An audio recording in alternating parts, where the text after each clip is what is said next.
Likya bölgesinin en önemli kentlerinden olan Olimpos Antik Kenti günümüzde Antalya'nın Kemer ilçesinde bulunmaktadır.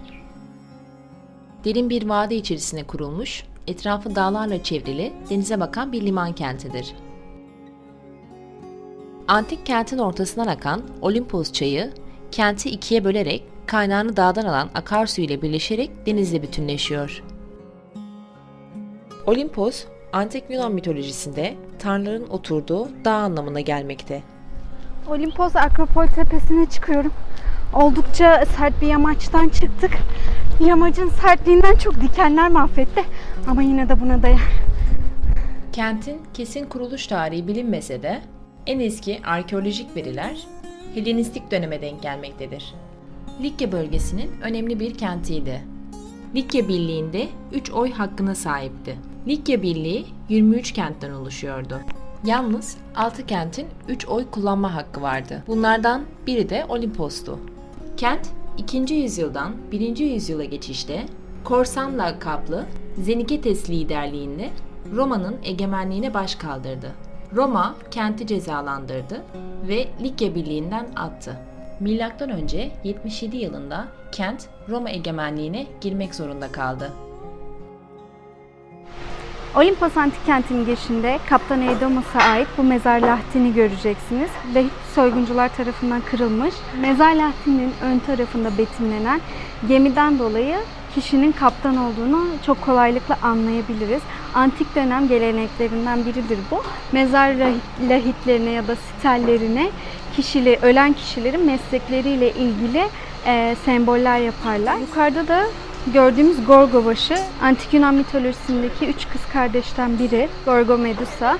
Bu da mezarların koruyucusu anlamına geliyor. Kaptan Eudemos bu kentin önemli kaptanlarından biriydi ve mezarında bir de yazıt var. Yazıtta da onunla ilgili bir şiir. Kentin girişinde bizi karşılayan bu anıtsal duvar, Roma dönemi propylon yani anıtsal giriş olabilir. Olimpos Nehri'nin denize döküldüğü yerdeyiz. Burası bir liman kentiydi ve ticaret gemileri buraya yanaşıyordu. Burada muhtemelen 3 gözlü bir köprü vardı ve antik dönemde bir deprem sonucu yıkıldı. Daha sonra tekrar onarıldı. Onarıldığını içinde kullanılan devşirme taşlardan anlayabiliyoruz. Buraya muhtemelen gelen ticaret gemileri buradan içeriye giriyorlardı. Getirdikleri ürünleri buralardaki dükkanlara satıyorlardı. Nehrin her iki kenarında muhtemelen dükkanlar vardı. Yani nehrin her iki yakası da antik bir pazardı. Arkamda gördüğünüz duvarlar kentin en eski yapıları. Helenistik döneme tarihleniyor. Olimpos asi bir kentti ve Roma egemenliğini aslında kabul etmiyordu. Bu yüzden Likya Birliği'nden atılmıştı. Ama milattan sonra 2. yüzyılda tekrar Likya Birliği'ne alınıyor ve bu birliğin lideri Marcus Aurelius. Marcus Aurelius'un mezarı da burada. Sadece onun değil, ailesinin diğer bireylerinin mezarı da burada.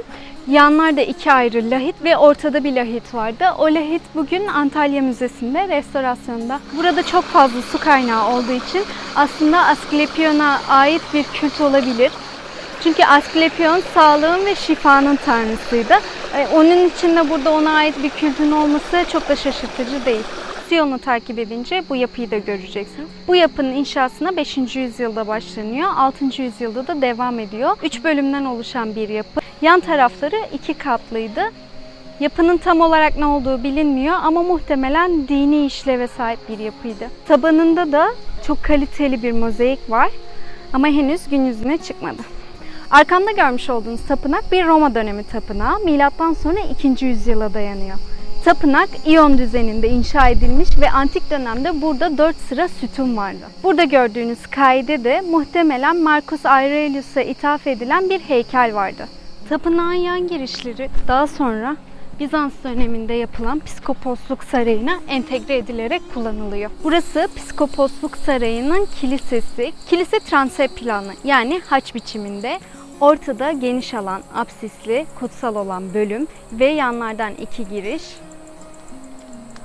Kilisenin hemen yanında kendine ait vaptishanesi var ve vaptishanenin içerisindeki vaptiz teknesi de yine haç biçimliydi. Myra, Demre Metropolitliğine bağlı olan bu piskoposun ilk piskoposu Methodios'tur. Methodios 312 yılında idam ediliyor. Yani bir Hristiyan şehididir.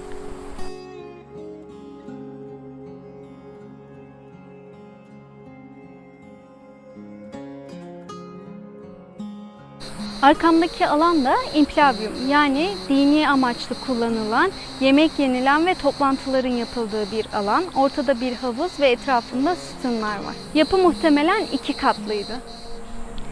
Psikoposluk Sarayı'na bağlanan bu Nekropol Caddesi üzerinde sağlı sollu olarak çok sivil mimari var. Bu yapılar muhtemelen Psikoposluk Sarayı'nda çalışanların, yani din görevlilerinin yaşadıkları yerlerdi. Buraya Nekropol Caddesi denmesinin nedeni, burası Roma döneminde bir mezarlıktı. Nekro ölü, polis şehir demek, antik Yunanca'dan gelen bir kelime. Bu yapılar Roma dönemi anıtsal mezarları. Bunlar da tonoz mezar tipleri.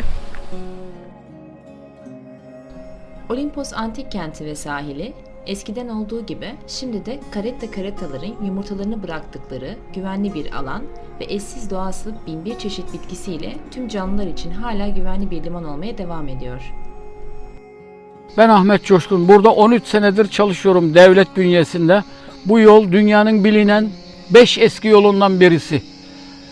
Likya yolu dedikleri yol 522 kilometredir. Burada dünyada olmayan 12 endemik bitkimiz var. Hele bir kök orkide var, 300 kök sadece burada yetişiyor. 2 türde Likya semenderde dikey renkli kertenkelemiz var. Kaynak Meryem Atik, dünyada en çok mikroorganizmanın olduğu bölge burası. Bu yukarısı da altın oran sisteminde yanıyor. Denizden çıkan alizde rüzgarı direkt oraya vuruyor. O ateşi 100 metre aşağı, 100 metre yukarıya kaydırsak olmuyor, yani yanmıyor. Sadece o denizin vurduğu noktadan yanıyor. Bir de orası taş değil. Taş olsa kirecin ham maddesi ısı, su, taştır. 4000 yıldır yanıyor orası. O Mimar Sinan'ın kullandığı gibi bir tür Horasan'dır. Yani ısıya dayanıklı ve suya dayanıklı. Oraya Likyalılar Teke Yarımadası'na kadar ki yaşayan halk geliyordu. Ayın büyük olduğunda güneş oradan doğuyor. Ay orada, çoban yıldızı önünde, deniz orada, önünde ateş, yeşilin 23 tonu, mavinin 3 tonu. Orada bir tür bizim Arabistan'da yaptığımız gibi konsantre oluyorlar idi. Ya da şans geldiklerini sanıyorlardı ya da günahlarının gittiğini sanıyorlar idi. Yukarıda papaz okulu, kilise, hamam, fırın, demirpara darphanesi, ölüleri yaktıkları yer, niçin kullandıkları bilinmeyen kanallar mevcut, hala mevcut. Hala bir tanesi var, 100 metre civarında hiç bozulmadık şekilde duruyor yani orada. Böyle bir şey hanımefendi. Burada bir de buradaki ağaçların 100 tür varsa aşağı yukarı 98 tanesi kışın Ocak 1'de de böyle hep yeşil kalıyor. Mitolojide de Likya kralı varmıştı buralarda. O Likya kralının hanımı da böyle dağlarda gezmeyi seviyormuştu. O da böyle dağcı, avcı biraz şeymişti.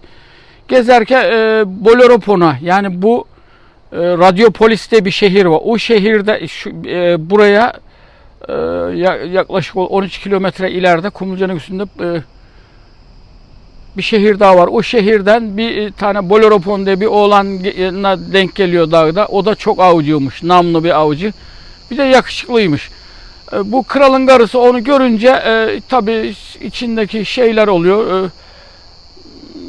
Oğlanın yapmadığı şeyi iftira atmış, işte bana dağda sarkıntılık yaptı vesaire vesaire. Krala şikayet ediyor. Kral da diyor ki nasıl yapar, getirin buraya, getiriyorlar. Ağır şartlar koşuyorlar. İşte diyorlar ki bu dağda gezen bir tane işte keçi başlı, koyun ayaklı, yılan gövdeli, işte şöyle böyle bu canavarı öldürürsen seni affedeceğiz diyorlar. O da kabul ediyor yani ağır şartları. Başla diyorlar. Tamam başlıyorum diyor.